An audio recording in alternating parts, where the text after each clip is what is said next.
Hello student, good morning. अब हम लोग यूनिट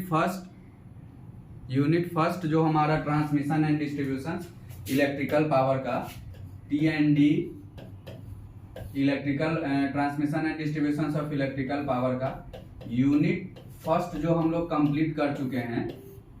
ऑफलाइन ऑनलाइन दोनों मोड में हम लोग यूनिट फर्स्ट ऑलमोस्ट हमारा कंप्लीट हो चुका है।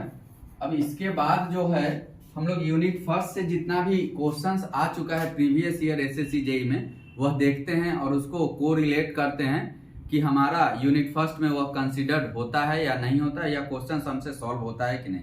तो देखते जाइए SSC JEE transmission and distribution of electrical power unit first objective पूरा, जहां से 2007 से 2021 तक हम लोग देखेंगे। तो आज हम लोग एक लेक्चर्स 20 का कर लेते हैं, क्योंकि नंबर ऑफ ऑब्जेक्टिव ज्यादा है। तो एक लेक्चर्स में 20 ऑब्जेक्टिव, अगले लेक्चर्स में 20 ऑब्जेक्टिव हम लोग करेंगे। क्लियर है? तो यूनिट फर्स्ट जो हम लोग पढ़ चुके हैं हमारे सिलेबस में, जो 4 सेम्स का सिलेबस है इलेक्ट्रिकल ब्रांच के लिए, उसमें जो हम लोग पढ़ चुके हैं उसमें हम लोग देखते हैं कि क्या है। तो SSC JEE transmission and distribution unit first objective. तो पहला ऑब्जेक्टिव आपका हो जाएगा। देखिए पहला ऑब्जेक्टिव हो गया, देखिए which of the following is not a standard transmission line voltage in India. मतलब कि यह जो क्वेश्चंस दिया गया है यह 2007 का क्वेश्चंस है और पूछ रहा है which of the following is not a standard transmission voltage in India. मतलब कि जो ऑप्शंस है उसमें से कौन सा स्टैंडर्ड ट्रांसमिशन वोल्टेज इंडिया का नहीं है।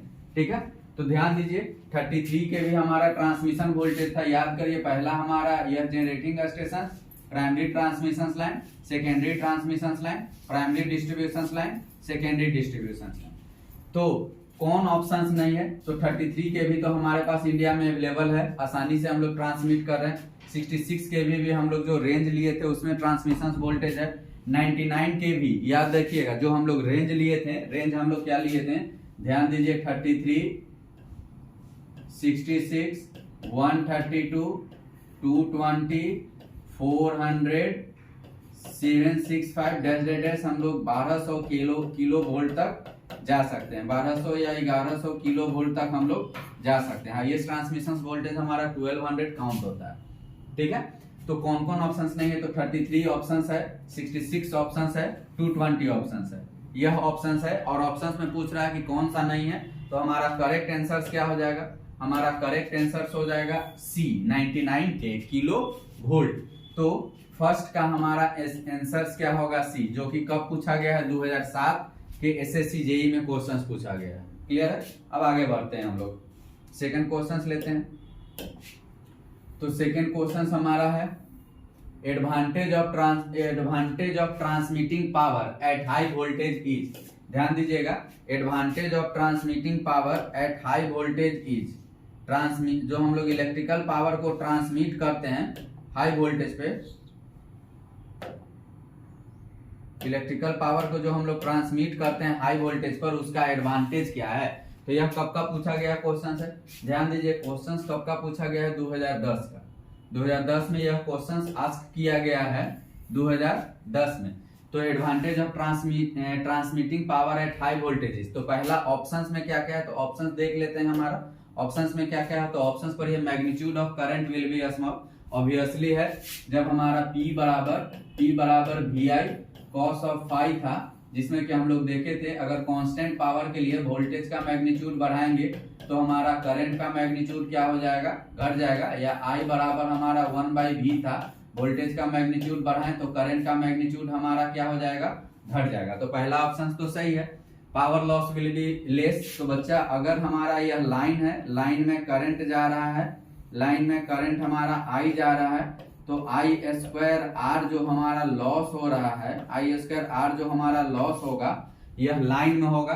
तो जब करंट ही कम जाएगा तो लॉस भी हमारा क्या हो जाएगा? कम जाएगा। तो second option is also correct. It will reduce the voltage drop in the line impedance. देखो अब जब I करंट है और ये हमारा लाइन में करंट जा रहा है, तो सपोज दैट यहाँ से हम लोग पावर सेंड कर रहे हैं VS और VR, तो रास्ते का ड्रॉप परसेंटेज लाइन ड्रॉप यह लाइन ड्रॉप भी हमारा क्या हो जाएगा? घट जाएगा। तो ऑल 3 ऑप्शंस आर करेक्ट। तो करेक्ट आंसर हमारा क्या हो जाएगा, करेक्ट आंसर हमारा क्या हो जाएगा बच्चा, करेक्ट जो आंसर हो जाएगा हमारा डी हो जाएगा, करेक्ट आंसर हमारा डी हो जाएगा। और यह कब का पूछा गया है, 2010। क्लियर है, एसएससी जेईई 2010 का क्वेश्चन है, जिसको कि हम लोग देख चुके हैं, अपने क्लासेस में पढ़ चुके हैं इसके बारे में। ठीक है, अब आगे बढ़ते हैं।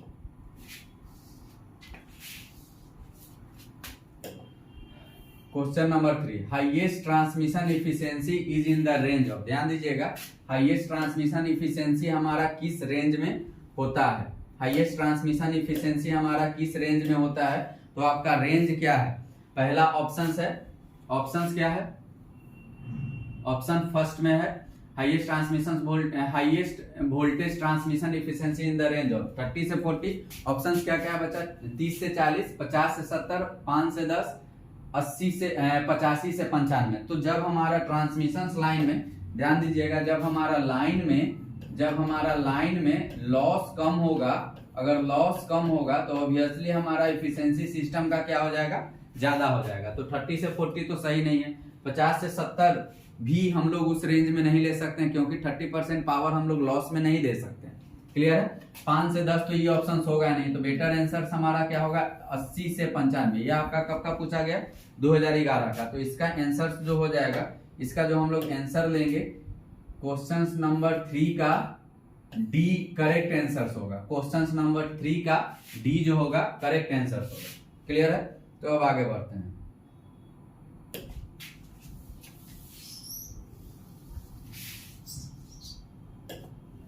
आगे बढ़ते हैं क्वेश्चन नंबर 4। तो ध्यान दीजिए, क्वेश्चन नंबर 4 आपका कब का पूछा गया है, 2011 का पूछा गया। क्वेश्चन नंबर जो 4 पूछा गया वो कब का पूछा गया है, 2011 का। By increasing the transmission voltage to double its original value the same power can be dispatched keeping the line loss. यह क्वेश्चन बहुत अच्छा क्वेश्चन है, बहुत मोस्ट वीवीआई क्वेश्चन को इसको काउंट कर सकते हो।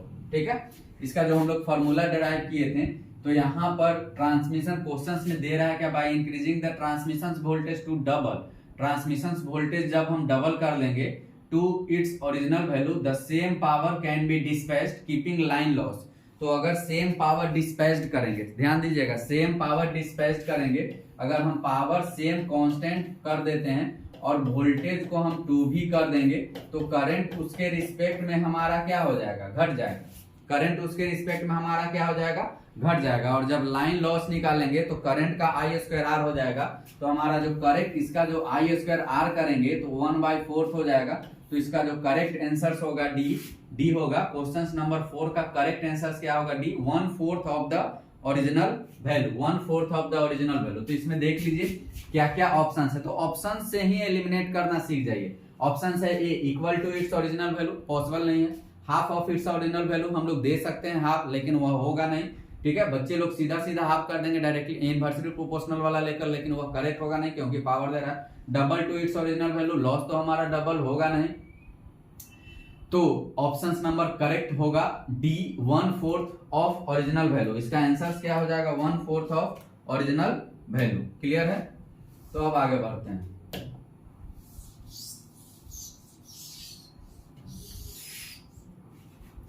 उसके बाद हमारा जो है question number 5 for a balance, यह कब का पूछा गया है, 2012 का। क्वेश्चन नंबर 5 कब का पूछा गया है बच्चा, 2012 एसएससी जेईई में पूछा हुआ है। ठीक है, क्वेश्चन नंबर 5। तो ध्यान दीजिए क्या है, for a balance 3 phase supply system the phasor sum of the line current is not 0 if the load is. बहुत अच्छा क्वेश्चन है। अगर हमारा देखिए, अगर हमारा सिस्टम है, ट्रांसमिशन लाइन है, यहां पर हम सेंडिंग एंड जो दे रहे हैं वह हमारा बैलेंस्ड है, वह हमारा बैलेंस्ड है। लेकिन क्या बोल रहा है, balance 3 phase, the phasor sum of the line current is not 0 if the load. लेकिन अगर हमारा लोड हमारा अनबैलेंस्ड होता है, लोड हमारा अनबैलेंस्ड होगा, तो जो लाइन में, तीनों लाइन में जो करंट जाएगा IR I/IB, वह करंट का मैग्नीट्यूड 0 नहीं होगा। तो किस लोड में 0 नहीं होगा, तो पहला ध्यान दीजिए, किस लोड में 0 नहीं होगा, तो ध्यान दीजिए,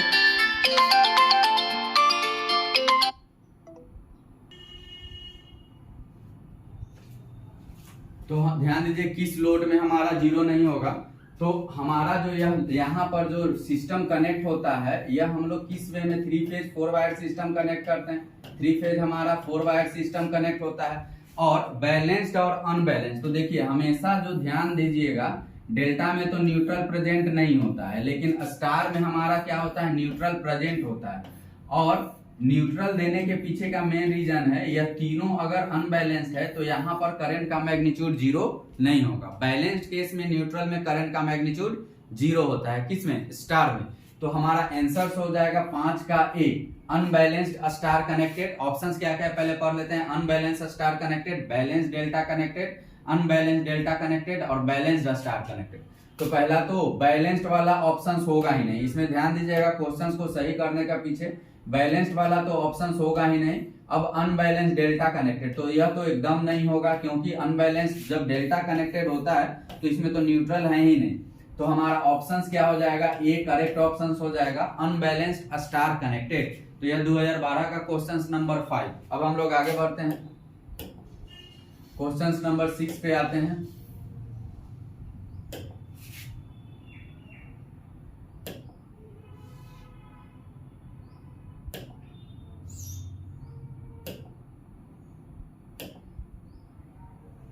क्वेश्चन नंबर 6 पे आते हैं। As per IE rule the maximum allowable variations between the declared and the actual voltage at consumer premises should be. जो हमारा यह कह रहा है कि कंज्यूमर प्रीमिसेस कहने का मतलब होगा कंज्यूमर के पास सप्लाई जो हम लोग देते हैं वह किस वे में देते हैं। 3 फेज हमारा कौन वायर हो जाएगा, 3 फेज 4 वायर सिस्टम हो जाएगा कंज्यूमर के पास जो सप्लाई देते हैं। और यह सिस्टम में पूछ रहा है कि जो कंज्यूमर के पास जो सप्लाई आएगा उसमें बैलेंस सिस्टम रहेगा, तो उसमें जो हमारा जो वोल्टेज वेरिएशंस होगा वह कितना % होना चाहिए। तो इसका जो ±3.5 बहुत नजदीक ऑप्शन दिया है, तो यहाँ पर गलत होने की चांसेस बन जाती है। लेकिन अगर नजदीक से ऑप्शन दिया और करेक्ट कंसेप्ट है तो यहाँ पर हमारा जो ऑप्शन होगा वह ±3% होगा, क्योंकि कंज्यूमर के पास लोड फ्लक्चुएशंस मतलब वोल्टेज का वेरिएशंस काफी ज्यादा नहीं होना चाहिए। वोल्टेज का वेरिएशंस कंज्यूमर के पास काफी कम होना चाहिए। तो इसका आंसर क्या हो जाएगा, क्वेश्चन नंबर 6 का डी आंसर हो जाएगा ±3%। कितना आंसर हो जाएगा, ±3%। क्लियर है। तो आगे बढ़ते हैं 2012 का क्वेश्चंस का डी।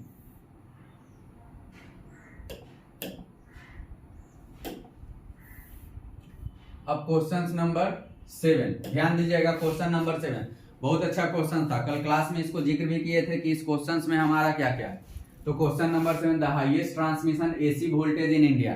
तो ध्यान दीजिए हाईएस्ट ट्रांसमिशन एसी वोल्टेज हमारा कितना था, 400,765 1200 किलो वोल्ट। अभी प्रेजेंट ट्रेंड में हमारा जो ऑप्शंस आएगा उसमें 1200 प्रेजेंट रहेगा, लेकिन यह क्वेश्चन 2014 का है।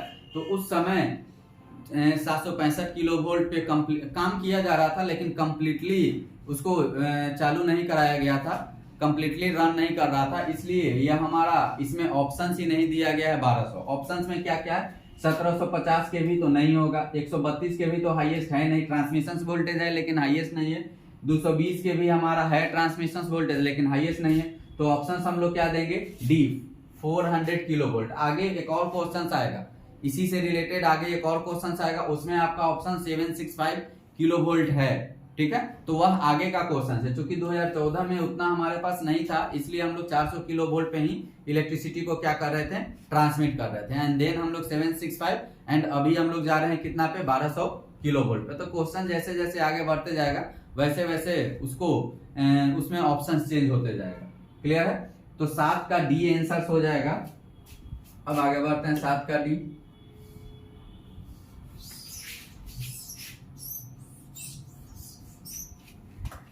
अब क्वेश्चन नंबर 8 पे आते हैं। As per I rule the permissible variations voltage at the consumer end. Consumer end पे हमारा जो परमिसिबल वोल्टेज होता है एज पर आई रूल्स, यह क्वेश्चंस और प्रीवियस क्वेश्चंस अप्रोक्सीमेटली बहुत सेम था, थोड़ा कंफ्यूजिंग क्वेश्चंस है भी, लेकिन इसमें जो ऑप्शंस होगा 2%, देखिए इसमें ऑप्शन से हम लोग टिक कर लेंगे। 2% तो कंज्यूमर के पास होगा नहीं, क्योंकि 2% काफी कम वैल्यू है, यह वेरी लो वैल्यू है, वेरी लो वैल्यू है, तो 12% होगा नहीं, यह काफी ज्यादा वैल्यू है।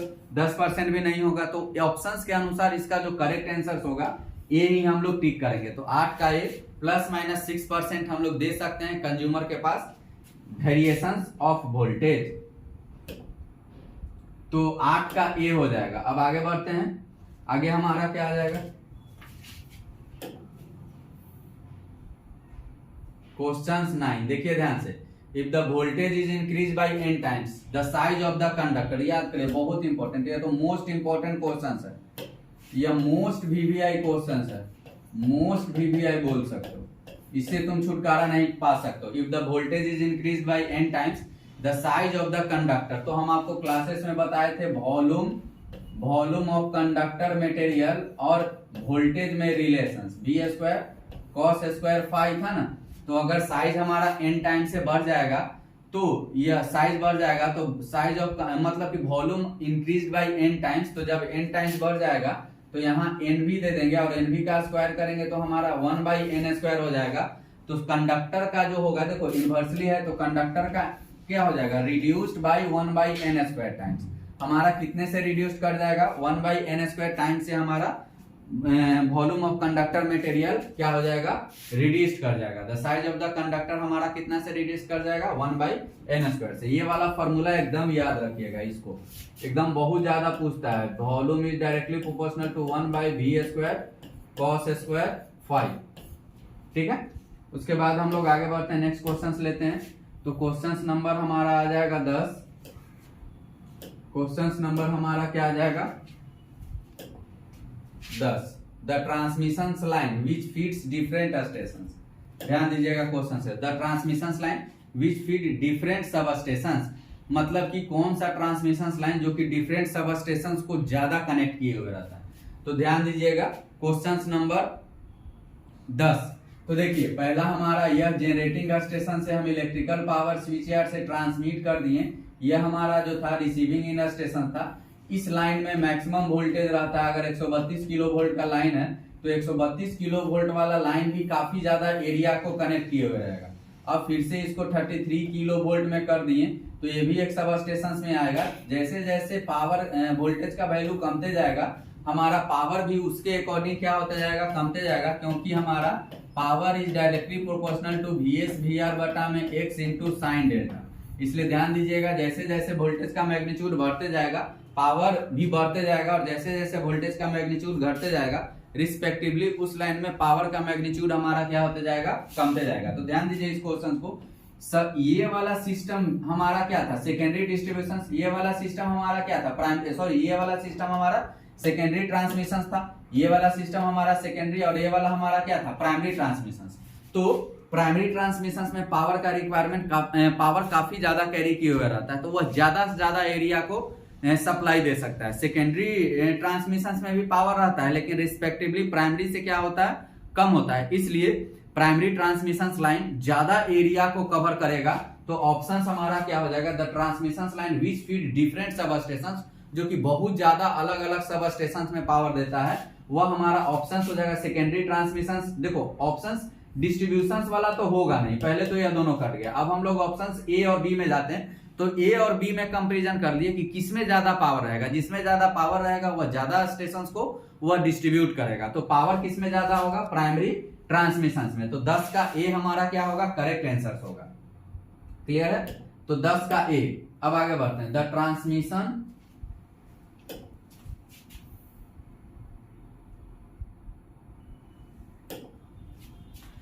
Transmitting power at high voltages require more. अब क्वेश्चंस को, यह थोड़ा बड़ा क्वेश्चन दिख रहा है तो इसको अच्छे से पढ़िए। क्वेश्चन हमारा क्या कह रहा है, क्वेश्चन हमारा क्या कह रहा है, transmitting power at high voltages required more. अगर हम हाई वोल्टेज पर इलेक्ट्रिसिटी ट्रांसमिट कर रहे हैं तो क्या रिक्वायर्ड ज्यादा करेगा। पहला, maintenance and protection of equipment.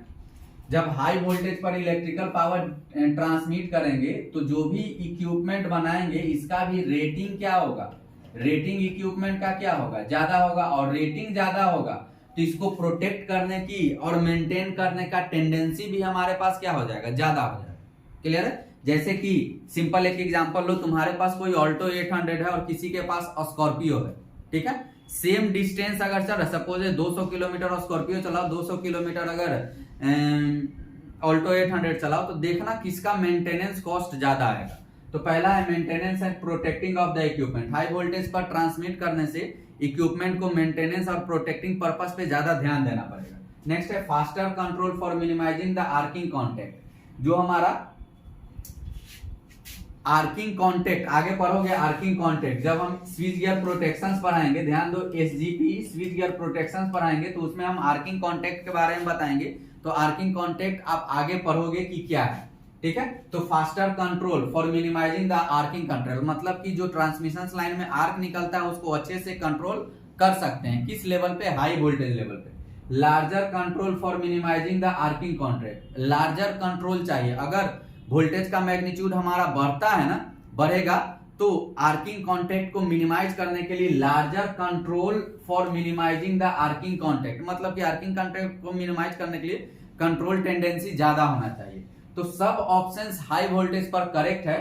तो इसमें हम लोग जो ऑप्शंस देंगे वह डी देंगे, 11 का डी देंगे, जो कि 2017 में पूछा हुआ है। All options are correct. लेकिन आप अंतर क्या है ना कि यहाँ पर हम आर्किंग कॉन्टेक्ट के बारे में नहीं जान रहे हैं। आर्किंग कॉन्टेक्ट के बारे में हम लोग ध्यान दीजिए, आर्किंग कॉन्टेक्ट के बारे में हम लोग पढ़ेंगे स्विच गियर प्रोटेक्शंस में, जिसमें कि आपको जब हम सर्किट ब्रेकर बताएंगे, सर्किट ब्रेकर, तो वहां पर आपको आर्किंग कॉन्टेक्ट के बारे में एक्सप्लेन से चर्चा किया जाएगा। लेकिन इसमें सभी ऑप्शंस करेक्ट होगा, तो 2017 का क्वेश्चन नंबर 11 का ऑप्शन डी हो जाएगा।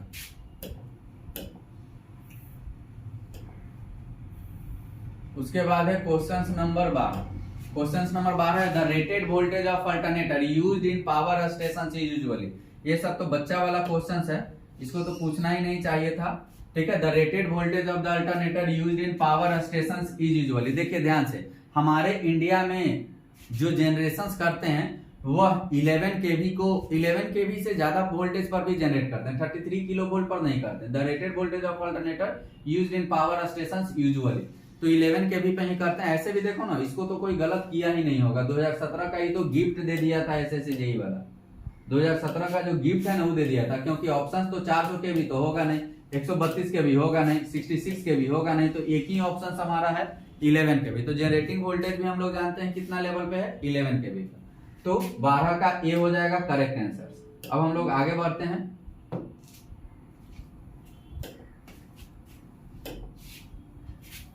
तेरह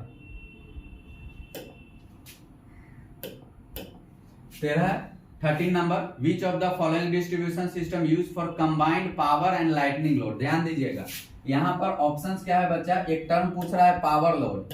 क्या पूछ रहा है? Power load. यह हमारा पूछ रहा है पावर लोड। दूसरा पूछ रहा है लाइटिंग लोड।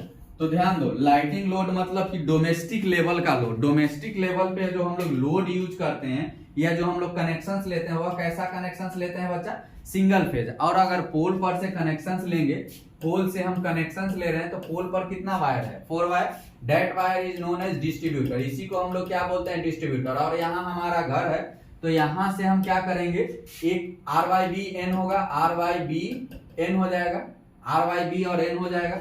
यहां से हमारा होगा क्या? RYB और N। अब हमारा घर है तो एक फेज लाएंगे और एक न्यूट्रल लाएंगे, तो यह वाला वायर हमारा क्या हो जाएगा? सर्विस मेंस हो जाएगा। यह वायर हमारा हो जाएगा सर्विस मेंस। तो अगर सिंगल फेज है तो हमारा सर्विस मेंस कितना वायर का होगा? 2 वायर का। लेकिन अगर लोड पावर लोड है, पावर लोड मतलब कि 3 फेज लोड, जिसको कि ज्यादा पावर चाहिए, तो यह हमारा लोड क्या हो जाएगा? 3 फेज। तो इसको कितना वायर चाहिए? 1 वायर, 2 वायर, 3 वायर और 4 वायर। तो 3 फेज 4 वायर और सिंगल फेज दोनों में अंतर है। तो अगर यही क्वेश्चंस में केवल लाइटिंग लोड देता बच्चा, तो लाइटिंग लोड हमेशा सिंगल फेज पे रन करेगा, तो वहां पर हम 2 वायर का रिक्वायरमेंट दे सकते थे। लेकिन पावर और लाइटिंग लोड दोनों है, तो हमारा ऑप्शंस क्या क्या होगा? Single phase 2 wire AC system होगा नहीं, ठीक है। फिर 3 फेज 3 वायर एसी सिस्टम ही, तो 3 फेज 3 वायर का लाइटिंग और पावर लोड पे तो छोड़िए, दो तो इम्पॉसिबल है। तो ऑप्शंस क्या हो जाएगा? 3 फेज 4 वायर एसी सिस्टम। तो करेक्ट आंसर हमारा 13 का सी हो जाएगा, 3 phase 4 wire AC system. 3 phase 4 wire AC system. Clear है। तो अब आगे बढ़ते हैं, क्वेश्चन नंबर 14 लेते हैं। ये भी 2017 का पूछा था, क्वेश्चन नंबर 13, और क्वेश्चन नंबर 14 भी 2017 में पूछा हुआ है। तो देखिए 2017 में यूनिट फर्स्ट से काफी क्वेश्चंस दे दिया है। तो the transmission line feeding power on either side of the main transmission line is called. देखिए यह क्वेश्चंस को समझने में थोड़ा सा दिक्कत होगा बच्चे लोग को, लेकिन देखिए क्वेश्चंस को हम लोग तोड़कर समझते हैं। The transmission line feeding power on either side of the main transmission line is called. Either side मतलब दोनों तरफ से, ठीक है। तो देखिए सपोज डेट यह हमारा जनरेटिंग स्टेशन है, जनरेटिंग स्टेशन से हम लोग प्राइमरी ट्रांसमिशन लाइन है। अब यह प्राइमरी ट्रांसमिशन लाइन के बाद हमारा कौन लाइन हो गया, सेकेंडरी ट्रांसमिशन लाइन। तो यह लाइन में बच्चा, यह जो लाइन है हमारा, इसको हम लोग प्राइमरी टीआर लाइन बोल रहे हैं। कलर चेंज करते हैं। यह जो हमारा लाइन है इसको हम लोग प्राइमरी टीआर लाइन बोल रहे हैं। यह जो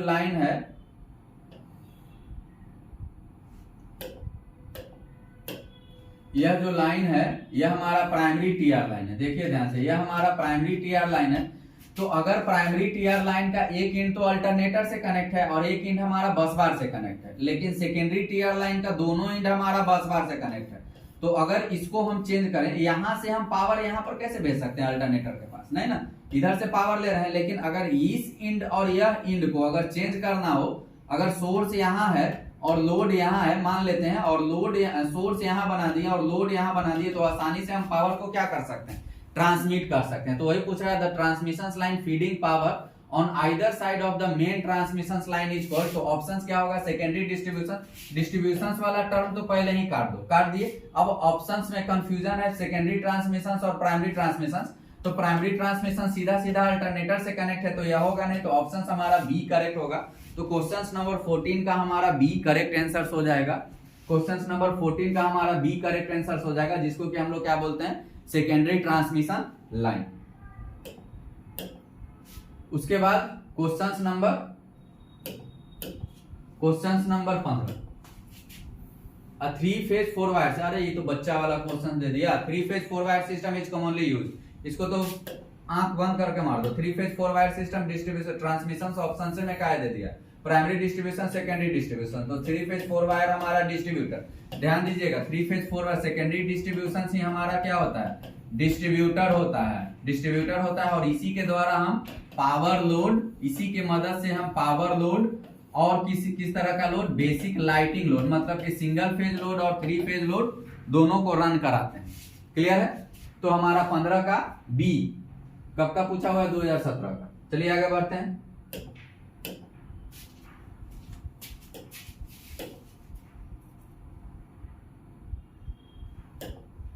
अब हम question number 16, in a transmission system, ध्यान दीजिएगा, in a transmission system the feeder supply power to transformer, substation, serviceman, distributor, all options are correct. क्या होगा, जो हमारा फीडर है, फीडर किसको सप्लाई कर रहा है पावर को।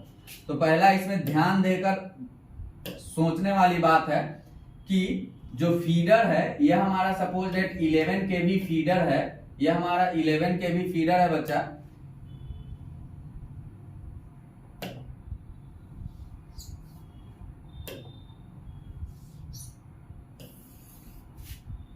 पूरा बॉडी क्लियर कर दो।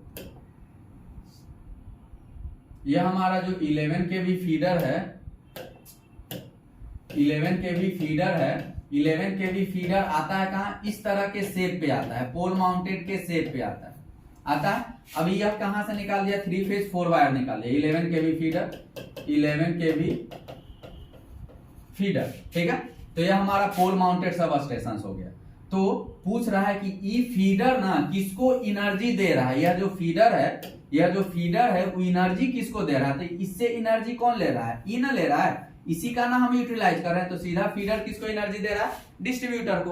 तो क्वेश्चन नंबर 16 का सी ऑप्शन करेक्ट हो जाएगा, डिस्ट्रीब्यूटर। हमारा क्या आंसर हो जाएगा, डिस्ट्रीब्यूटर, ठीक है। यही ना एनर्जी ले रहा है। यह एनर्जी किससे लिया, यह तो एक मीडियम हो गया जो इसको और इसको जोड़े हुए है। ट्रांसफॉर्मर एक मीडियम हो गया जो कि फीडर और डिस्ट्रीब्यूटर को जोड़ दिया है। लेकिन डिस्ट्रीब्यूटर के पास एनर्जी कहां से आ रहा है, तो डिस्ट्रीब्यूटर के पास एनर्जी आ रहा है फीडर से। क्लियर है। और वह फीडर का वैल्यू कितना होगा, यह फीडर का वैल्यू रेटिंग कितना होना चाहिए, 11 केवी 3 फेज 3 वायर सिस्टम, 11 के भी 3 फेज 3 वायर सिस्टम हमारा फीडर का रेटिंग होना चाहिए। क्लियर है। अब आते हैं हम लोग क्वेश्चन नंबर 17 पे, पूरा इरेज कर देते हैं। क्वेश्चन नंबर 17, ये 2017 में ही पूछा हुआ है। क्वेश्चन नंबर 17 में 2017 में थोड़ा ज्यादा क्वेश्चन दिया हुआ है यूनिट फर्स्ट से, ठीक है। The main reason for using high voltage for long distance power transmission, reduction in transmission losses, तो ट्रांसमिशन लॉसेस तो घट ही जाता है, ठीक है। Reduction in time in transmission, ये ऑप्शन तो पल्ले नहीं पड़ रहा है, ठीक है। टाइम इन ट्रांसमिशन ऐसा होगा नहीं। Increase in system reliability, system का रिलायबिलिटी बढ़ जाता है, तो ये ऑप्शन तो करेक्ट होगा नहीं, करेक्ट ही ना पूछ रहा है। The main reason for using, हाँ main reason for using high voltage for long distance power transmission, तो ये ऑप्शन तो एकदम नहीं होगा बी। इंक्रीज सिस्टम रिलायबिलिटी भी हो सकता है और रिडक्शन इन ट्रांसमिशन लॉसेस भी हो सकता है। सिस्टम रिलायबिलिटी कहने का मतलब है कि सिस्टम हमारे भरोसे के लायक है, ठीक है। तो और नन ऑफ द एबव तो दे नहीं सकते हैं, तो अब हमें यह दोनों ऑप्शंस में चेक करना है कि कौन ज्यादा अच्छा है। तो यह दोनों ऑप्शंस में तुम खुद बता दो कौन ज्यादा अच्छा है। तो हमारे अनुसार या आप लोगों के अनुसार ऑप्शन ए ज्यादा बेटर है, तो ऑप्शन ए को हम लोग टिक करेंगे। तो 17 का ऑप्शन ए सही होगा 2017 में। 2017 का जो क्वेश्चन पूछा गया है, तो 17 का ऑप्शन से रिडक्शन इन ट्रांसमिशन लॉसेस 17 ए। उसके बाद 18, उसके बाद 18 है द हाईएस्ट ट्रांसमिशन वोल्टेज। देखिए आ गया ना, उस समय हाईएस्ट ट्रांसमिशन वोल्टेज शायद 2007 या देख लीजिएगा कब का है क्वेश्चन, वो था। तो उस समय हमारा 400 केवी था, लेकिन अभी के समय में हमारा देखिए ऑप्शंस में हमारा क्या प्रेजेंट है। ऑप्शंस में 400 केवी भी है, 220 केवी भी है, 132 केवी भी है, या नहीं। ये दोनों तो भाग कटा हो गया, कट गया, पतंग कट गया, ये दोनों से कोई मतलब नहीं है। 400 केवी पे बच्चे लोग स्ट्राइक कर सकते हैं और 765 केवी पे स्ट्राइक कर सकते हैं। लेकिन जब कभी भी ऑप्शंस में 765 प्रेजेंट हो तो ऑप्शंस को हम लोग डी को ही टिक करेंगे। 2017 में वो जो क्वेश्चन दिया था वो काफी पहले का था, यह दिया उस समय हमारा कंटिन्यूअसली, मतलब कि अच्छे से सक्सेसफुली रन करने लगा था, इसलिए हम लोग 18 का डी। अब आगे बढ़ते हैं।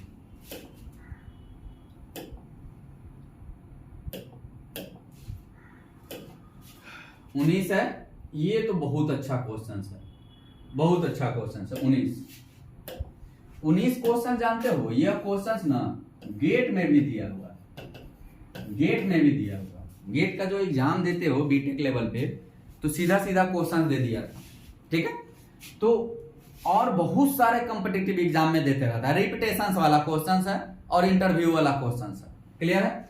The rated voltage of a 3 phase power system is given है। रेटेड रेटिंग जो रहता है ना बच्चा, यह हमारा जो 33 केवी अगर लाइन का रेटिंग है, तो यह हमेशा इसके रिस्पेक्ट में रहता है, न्यूट्रल के रिस्पेक्ट में नहीं रहता, हमेशा लाइन के रिस्पेक्ट में रहता है। और कैसा वैल्यू रहता है, आरएमएस वैल्यू रहता है। तो हमारा आरएमएस फेज वोल्टेज तो होगा नहीं, पीक फेज वोल्टेज तो पॉसिबल ही नहीं है। RMS line to line voltage, इसको तो एकदम याद कर लीजिए। तो option C, RMS line to line voltage, peak line to line voltage होगा नहीं, तो RMS line to line voltage.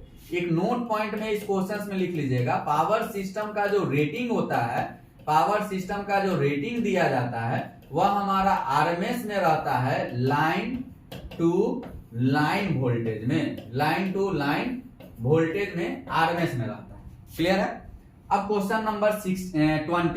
20 का दो खेल लेंगे, 20 मैच खेल लेंगे। इसके बाद भी शायद 19 या 20 के आसपास और है, तो 20 खेल लेंगे। एक लेक्चर्स में 20, अगले लेक्चर्स में 20।